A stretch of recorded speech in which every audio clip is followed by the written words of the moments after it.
eventually you get absorbed in, and you are Sonic.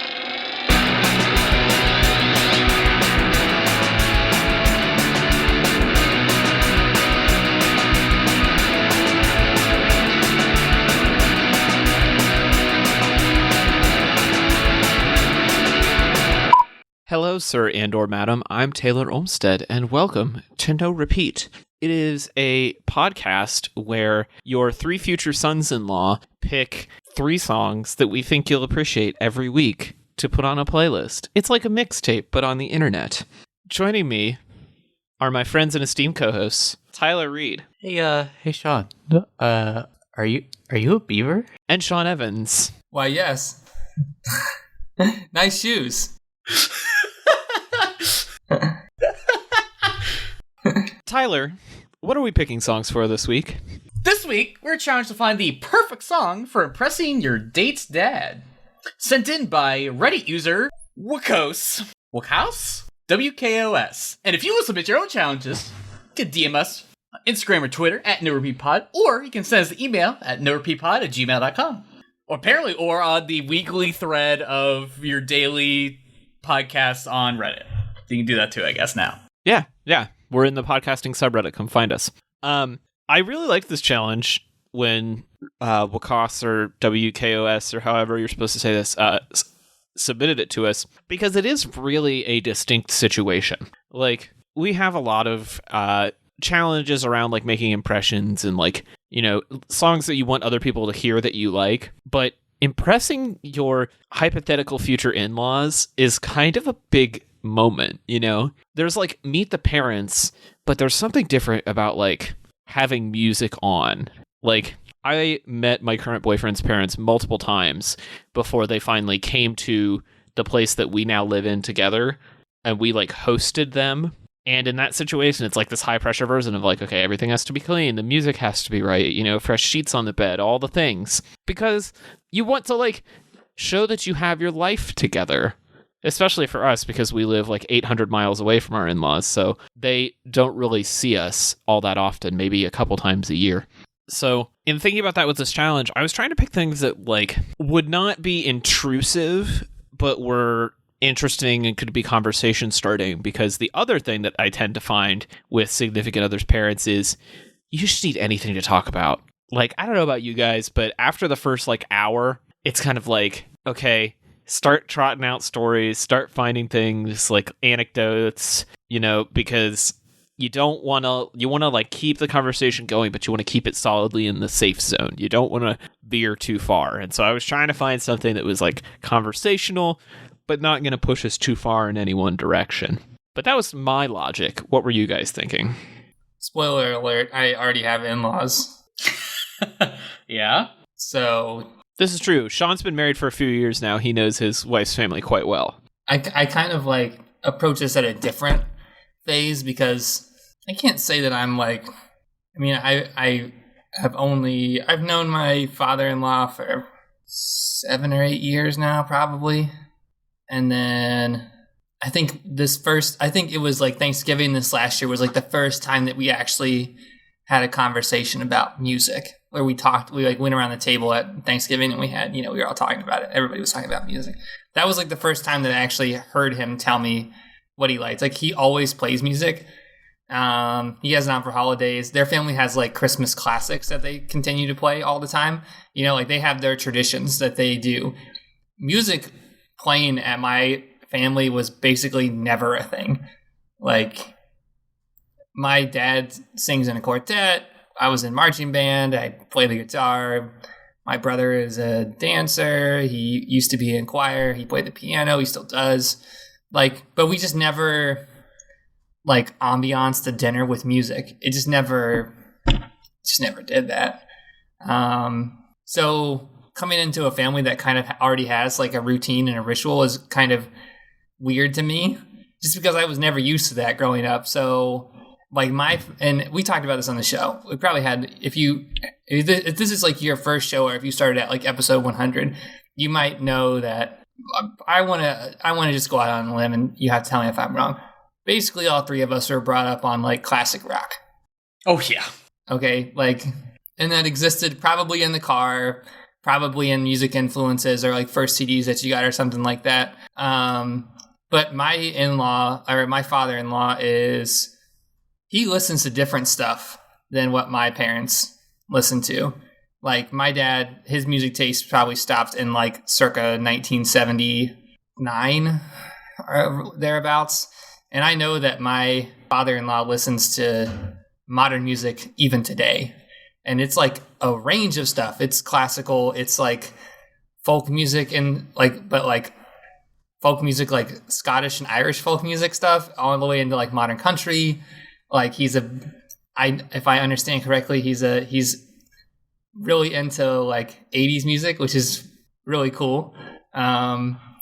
And so this was a little difficult for me because I was like, oh man, I really got to pick something that I think that he would like. And I didn't want to pick something that I like, it would be like oh, he likes U2. So check the box. I've just picked, a U2 song.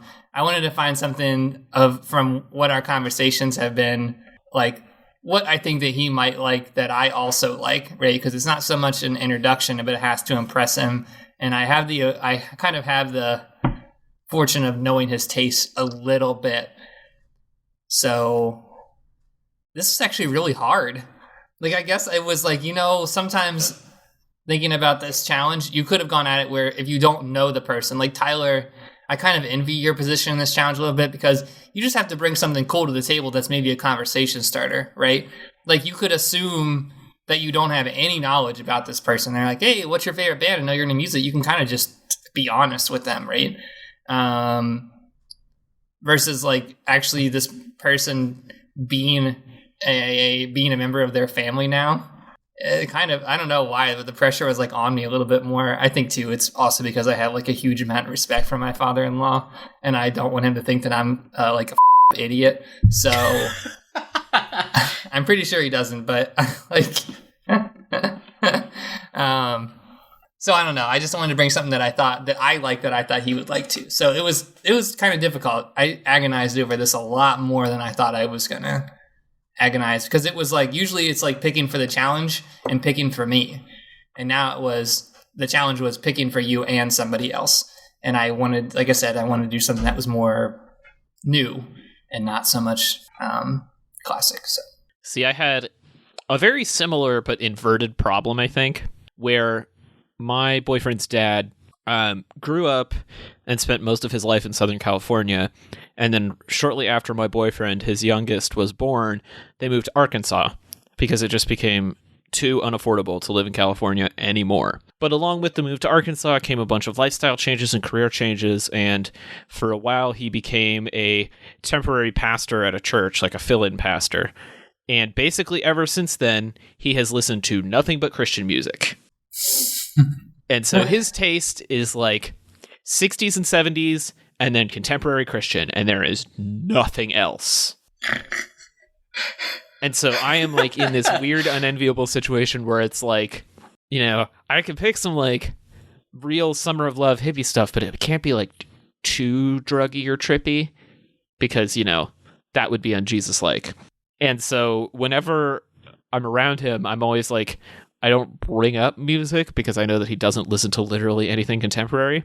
But when they were here a few months ago, I did have like one of my like classic pop and rock playlists on, and he like specifically complimented it, and I was like, yes, I have found the sweet spot. I have found the like music of his childhood, and now that is my go-to. And so that's kind of what I'm after, is like, what is music that he would have come of age listening to on the radio, because everybody has a soft spot for that. So because Lord knows I ain't playing any contemporary Christian music in this house. At least not the kind that he would like. So as mentioned, I have the advantageous position of create a fictitious person to try to impress. But I feel like I probably took a little bit of each of your sort of like approach to this challenge where, like I could choose like a classic rock song because, generally it's the age range is probably going to fit in. It'll probably be appropriate. But like that felt a little too easy in a way. And I feel like a lot of the songs are like kind of like it's about sex, or it's like I'm trying to avoid, like I'm trying not to make this horny. So, right? like, I was like, no Rolling Stones, no Rolling Stones. yeah. So, like, classic rock is like, I felt like almost the way it was too easy, where I feel like they'd be like, oh yeah, do you really like this? Do you really listen to this? And so I like wanted to avoid like that perspective. And so I also I wanted to appear. I want to be like kind of like show like maybe like a different part of like my musical style that might not be evident on the surface, and something that like feels like would be, because like this the challenge was to impress, so I wanted to find something I feel like is refined. It makes me seem like intelligent, sophisticated, which I'm sure everyone is groaning right now because once you hear my pick, but I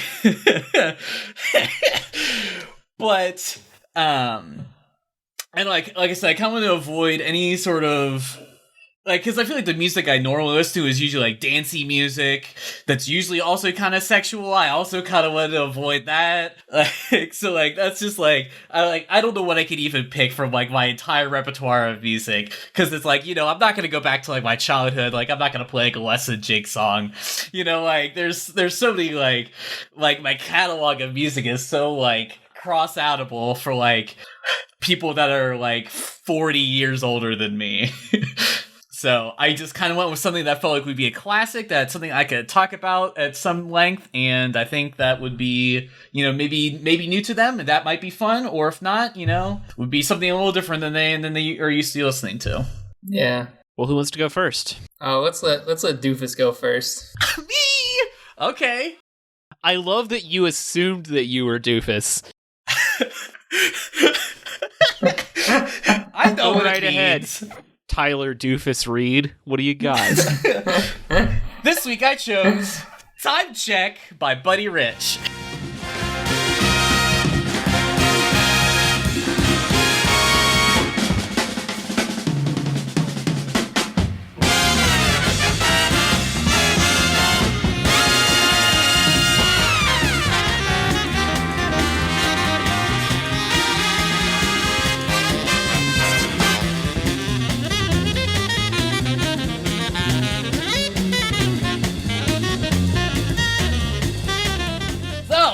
As we all know, I am the jazz correspondent for this podcast, so of course I had to choose a jazz classic. Buddy Rich, world-renowned jazz drummer, apparently also doesn't know how to read music, or didn't know how to read music. I believe he's passed. But so like this boy, incredible drummer, great band leader, and so this is from the album The Roar of '74. This was a song that I found because I was looking for music that sounded like Cowboy Bebop, which is a cowboy anime, which has like a very influential sound to it, like a real sort of like Western vibe to it. But this was one of the songs I was recommended. This is how I found this album. But I mean, really, I just love this song because it's fast, it's furious. There's a really great part at the 50-second mark where it's just like the whole band like stops and goes again, and it's a real punch in the face there. But I don't know, I feel like jazz has a real tendency to kind of be like a little smooth, a little sultry, and I kind of wanted to avoid that part of it. I wanted this is in your face, big band stuff. It's got energy, it's exciting. It feels like there's certain sterileness to something that's like blistering fast. Like you're not gonna be like, punk music still is like sexy. Like no one's saying that. But yeah, I just think that it's just real good. So let me clarify why I called him Doofus. It's because he really like walked me into this one, where he probably knew that I know who Buddy Rich is, like as a drummer in a former life, in a future life, hopefully too. I'm not unaware of who Buddy Rich is and the amazing pantheon of drummers. Right, the percussionist that he is. But also, you got a saxophone in here a lot, so I don't know. Yeah, I did it. This is an obvious sax. Okay, so first off the bat, let's talk about the song, and then I'll talk about you. I like the song. I have not heard this album before or this song, and I think I'm going to go listen to it. I'm not big on music that doesn't have lyrics on it, which is why I'm not huge on jazz all the time. But I like it being upbeat because I feel like as a soundtrack, it would be really cool. And it doesn't surprise me that you said this was a Cowboy Bebop inspired song because I think that's why I like it. It's fun to listen to. And just having it on, it's really, I think that's what makes it so much fun is it's inoffensive. And I think there's something for everybody to like in it. And that's what makes it so great. I'm also not huge on drum solos either, which is really weird. And I think that Buddy Rich does a really good job. That's what kind of makes him a good drummer is he's able to figure out how to play with a band. Because I think drum solos on their own are pretty terrible. He keeps them modest. Right. He's got them, but he doesn't show off too much. He's keeping that time. It's important to know where you fit in the organization, right? You don't want to just stand out all the time. I thought this is a little bit of a safe bet for you. I don't really, that's not saying that the song isn't good. What I'm saying is this feels like a little bit of like a, I don't know, underhand pitch. Sure. Yeah, you kind of just lobbed it in. Any jazz song? No, this one in particular. This one? Yeah. It's not offensive enough. It doesn't take any risks. And I feel like when you're meeting your date's dad for the first time, let's just be real. They're probably assuming at some point in time, how we're all in our late 20s, early 30s now.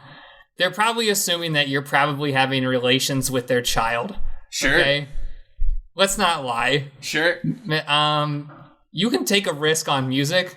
Sure. They're also adults and they probably know what's going on. Sure. So I just kind of expect a little bit more from you. I don't know. Like I just figured that I don't want to say that like I'm not shocked that you picked a jazz song.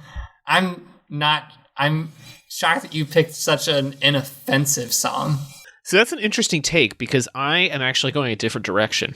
I also love this track. I think it is so tight. I mean, like we were just talking about, like Buddy Rich, the beauty of listening to him is like he's a drummer who is a band leader, which is not super common, but it like lends itself to a particular style playing on everyone's part that's like very rhythmically focused. It's kind of like once you learn that the Rolling Stones were actually led by Keith Richards, like you listen to their songs differently because you realize it's all in the guitars.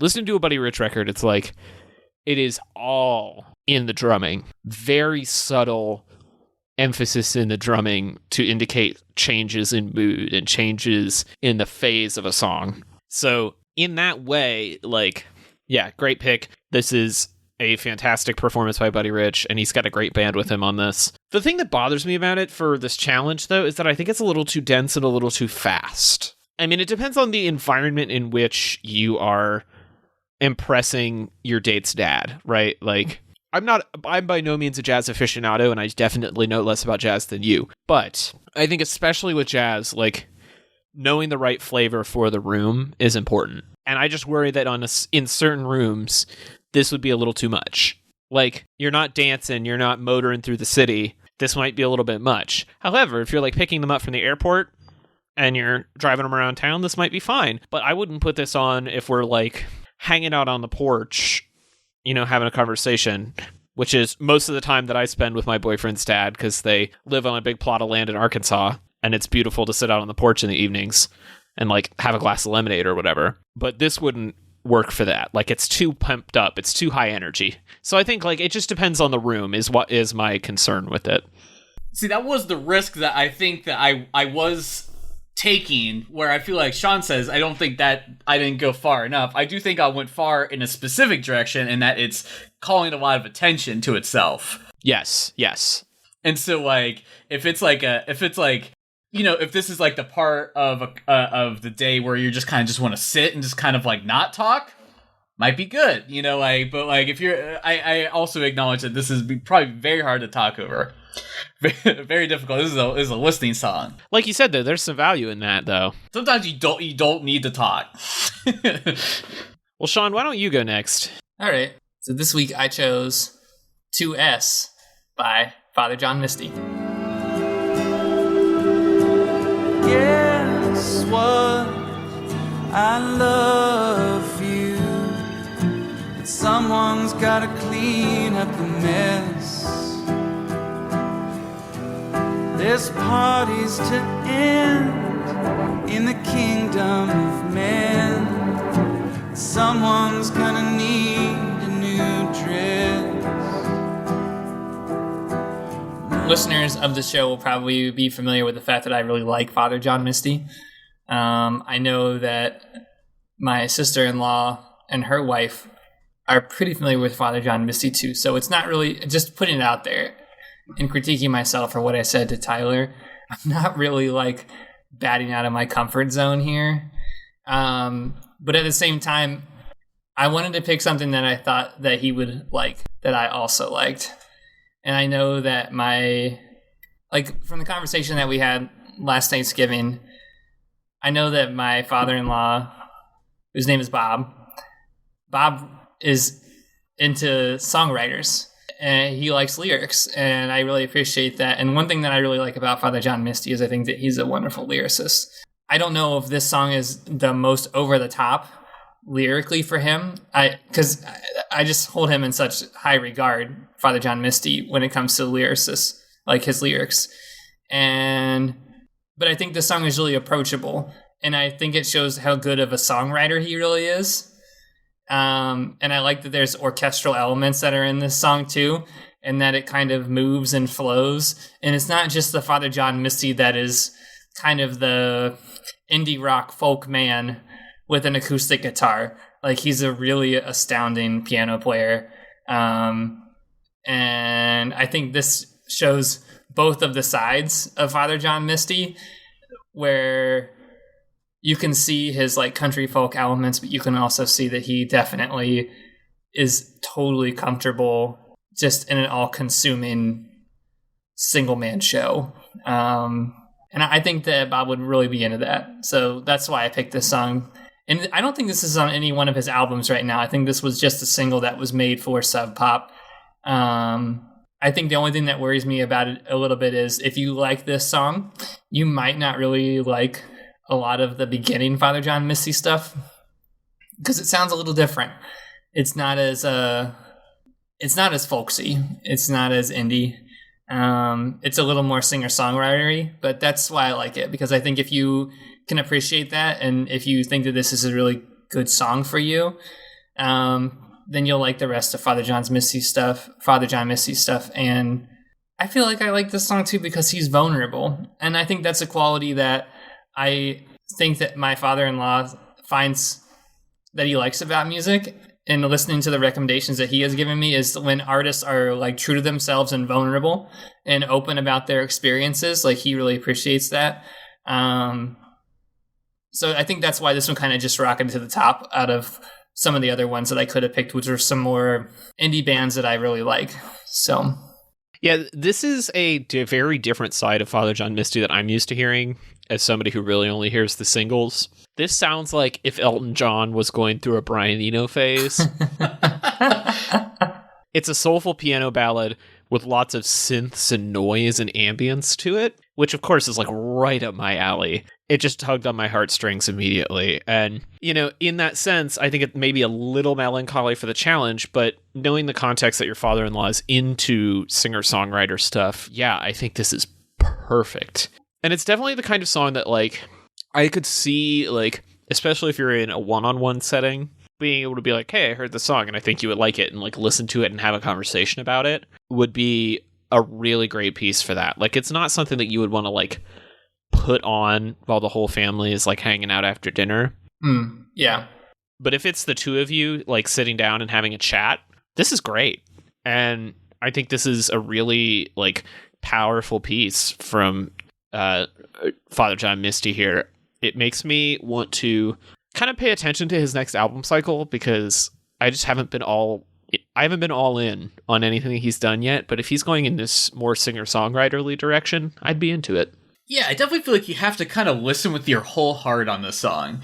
And I think that's sort of like maybe the flaw in it, in that, and maybe just like in that sort of spectrum of songs where it's kind of like, to get the enjoyment out of it, you kind of have to really focus in on it. So then it means it's kind of focusing away from maybe like talking, or you kind of really have to, like, if there's like lots of sound going on, you kind of got to focus in, kind of got to dial into what's happening here. Because I agree with everything we were saying, that it's beautiful, it's soft, emotional, but it's certainly I mean, again, this is Sean's pick, and he's picking it for a specific person, and so like that person obviously wasn't for me, because like I'm not like, I mean, I personally enjoyed it, but I'm not like, I wouldn't be like impressed by this if I was the father in this situation. I'd be like, yeah, it's a soft song that I'm not paying attention to, whatever. It's like, what are your intentions with my daughter? Right. I know, it kind of feels like it's almost a little bit older when you're having this conversation. When I came to this challenge, I feel like when you're talking about music with your partner or your significant other's father, I want to assume that you're not 16. Yeah. Right. Like I feel like you almost, these picks reflect the fact that we are all like late millennials, mid-late millennials. And we have reached a point in our lives now where we don't have to be like, what are you listening to? Like, you know, Lil Baby. And then you're, you know, like, I don't have to make an argument that, like, you know, Lil Wayne can play guitar and that's why he's a good musician. You're really just, you kind of already have some credibility because you're not 5 anymore. So, yeah. But I do think this song is definitely like, I think this as a pick is a good mature pick. I think that's a good point, that it's like, this is a song that's like, you know, like a 16-year-old version of yourself probably isn't going to get. Wouldn't appreciate. So like, I do feel like, in a sense, that this is good for where you're at in your life right now. And so yeah, I think that's a good point. Thank you. So I don't know. And I think too, because I feel like we should talk about this for Taylor's too, because he brought it up with yours, where it's like, I really meant for this to be listened to as probably just a recommendation, where I would say like, hey Bob, I think you listen to this. And he's the kind of person that would actually like sit down with headphones and really listen to the whole album. Yeah. And like intently listen, not like read and do something else. He would really listen to it in its entirety, which is one of the things that I really find endearing about him, is like, he really is, how do I say this? Like, as a millennial, as a modern young man, our attention is drawn in so many different directions at once. Like, we listen to music and we surf the internet all at the same time, or maybe we work and we have TV on, or maybe we do all this different stuff. Like, one thing that is awesome about him is he is just committed to doing the thing, and he does it with intent. And it's so refreshing. Like, if he's having a conversation with you, that's what he's doing. You know, if he's watching the game, that's what he's doing. It's very much like, you don't really have to wonder if you're getting his attention. He's giving it to you, or you're participating in whatever his energy is going to. And so, I don't know. I think that's kind of why I said this song, this is why it is. I kind of had the benefit of knowing who my audience was a little bit. And I think Father John Misty is like a great artist to be like, if you haven't heard him before. I hope so. Yeah, I feel like that's an artist that I feel like if you haven't heard and you kind of are in that mood for that kind of music, it's a gold mine. Well, that just leaves me, and this week I chose Never My Love by The Association.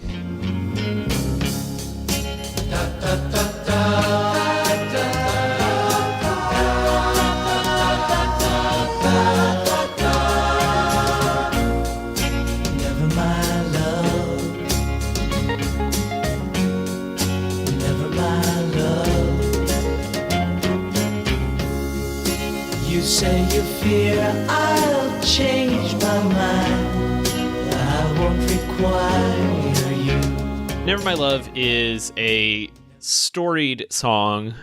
I'll try and get through the rundown of it. We'll start with The Association, the group that recorded this version of it. The Association is a pop rock band, was a pop rock band technically, from Southern California in the late 1960s. Just a cool anecdote about their formation. The two primary members in the earliest incarnation, Jules Alexander and Terry Kirkman, met when one was on leave in the Navy in Hawaii and the other one was there on vacation. And they jammed together and agreed to start a band together in California after Alexander got out of the Navy.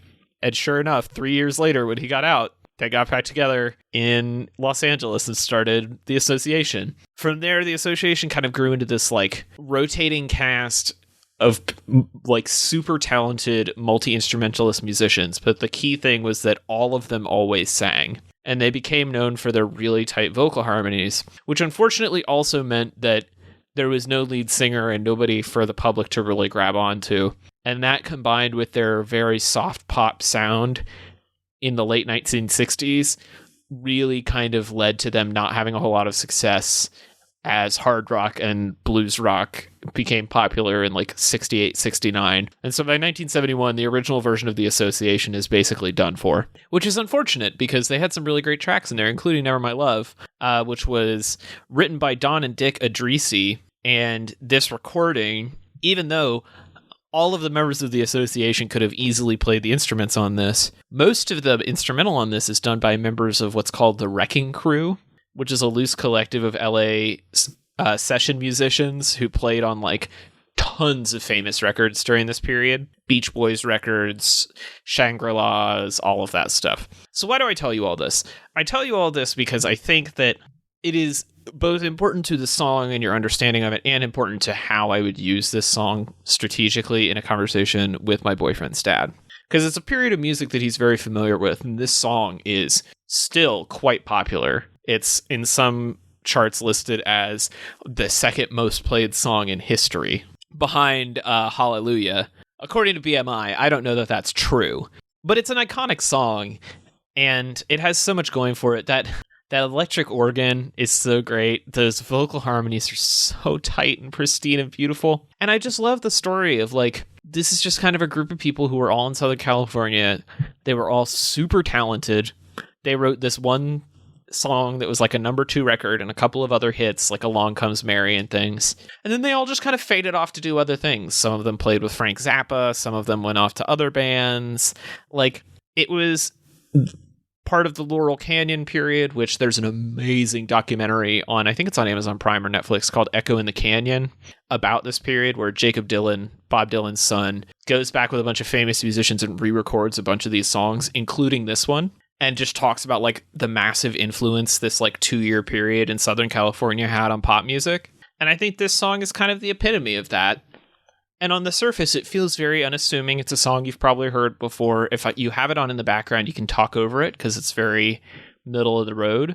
But if there's a lull in the conversation, like, everything about this song has a story. Like, the people who played on it, the people who wrote it, the band that released it, the record label that it was on. Like, it's catnip for me because I can turn this into, like, a whole evening of conversation about, like, the pop music that came out of California in the 60s. And I think that's why I wanted to pick it, because I know that's a music that my boyfriend's dad really likes, and it's something that I can talk about for a very long time.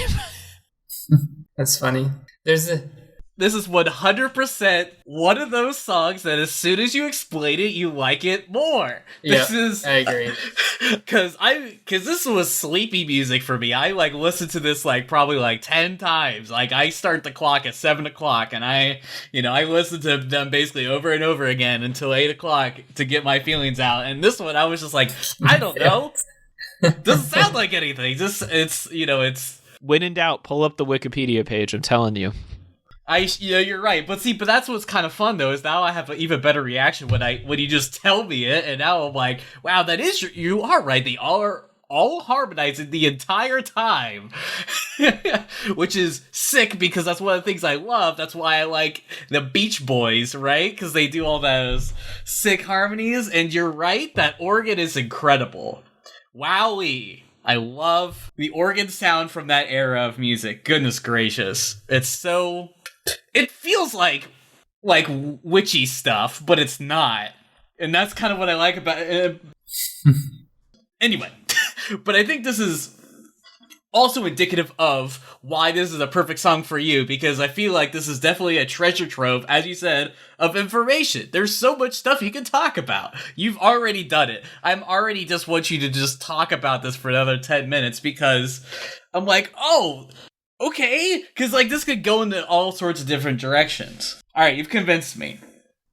Sleepy music into interesting music. You got me. And now I'm gonna save this song, and now I'm gonna listen to this album, because boy, do I love sleepy music now. Speaking to the organ, there's this awesome organ harmony part at like 2 minutes on the YouTube video. I think it's at like 2:07. It's so subtle, but the organ comes in like right behind the tight harmony. Oh my god, it just blew me away. I just had like a little moment. I was like, like it's so, yeah, no, this song is amazing. And the more you explained it, also the more I was like, this is really cool. This band is so interesting. And I totally get it when you say like, since there's not a lead man, there's no one really to like clutch onto, you know. And it sounds, I think that's the other thing too. It's so tight. It does sound like it's not real in a way. Like even today, it sounds too good. Like it's really, everything's in the right place. It almost sounds like the voices are affected. Like they're doing like a bunch of effects on it through a board, because it shouldn't be, 6 people singing that well together. It's what it is. Yeah, it's crazy. I agree. I think this is a wonderful song, because you're right. It's like, it's something to talk about. And in your particular situation, this is the ideal thing for you. Wonderful. Awesome pick. Yeah, I would definitely encourage reading through the extremely extensive Wikipedia page for the association. They have a fascinating story. Also, just as one last little anecdote about them, in the Apple Music editor's notes on their artist page, it says something about the fact that, like, by 1969, the association was a band that you wouldn't say you liked after your freshman year of high school. Because they were just seen as so deeply uncool and soft. And, like, you can totally see that, right? Like, when the Rolling Stones are putting out Sticky Fingers, and, like, this is the number 2 song on the charts, you're like, I think I'm gonna go with the Rolling Stones as, like, a teenage boy. Growing up, having a more refined palate, I think it's worth going back to some of this great 60s folk pop. It's all aged very well. All right, and with that, it's time for Notable B-Sides. Anybody got some follow-up recommendations? I have so many. I'm only going to give a few. Along Comes Mary, also by the association from this same record. Classic track. Monday Monday by the Mamas and the Papas. Homeward Bound by Simon and Garfunkel. Waterloo Sunset by the Kinks. And I'm going to say it before Tyler can even get to it. It's my turn this time. Feels So Good. Yes! Yes! Chuck Mangione, baby. Yes! Never a bad time for Chuck. It's funny.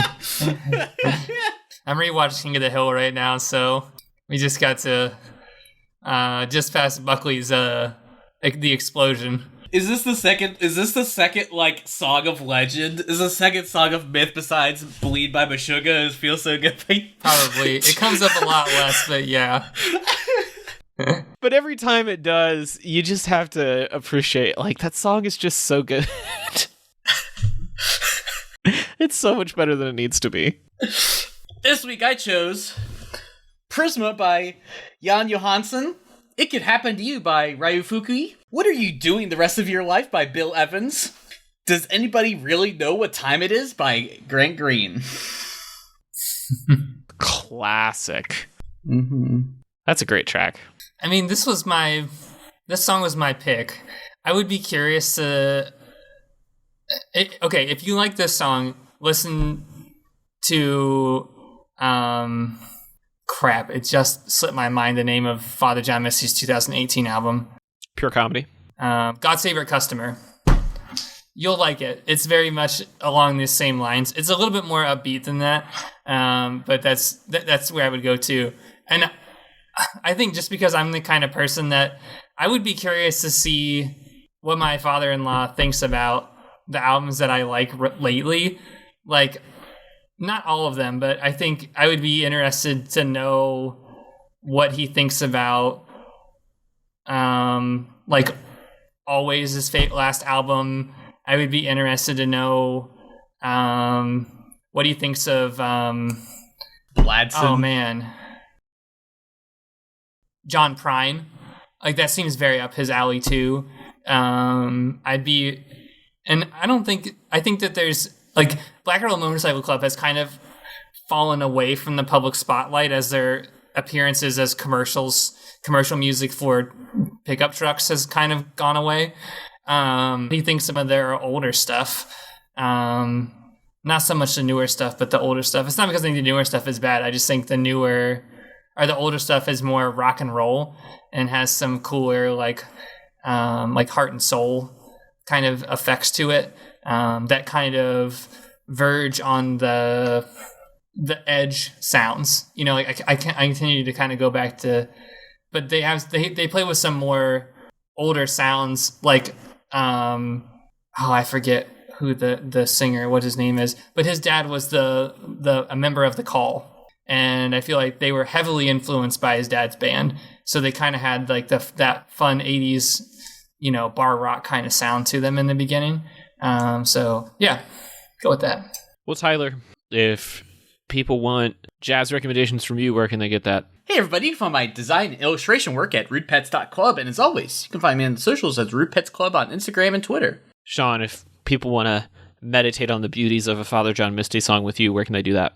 You can find me on Instagram at TellySean. If you want to learn more from me about the bubblegum music and sunshine pop of the late 1960s, you can tweet at me at TC Olmstead, and we will be back here next week with another episode of No Repeat.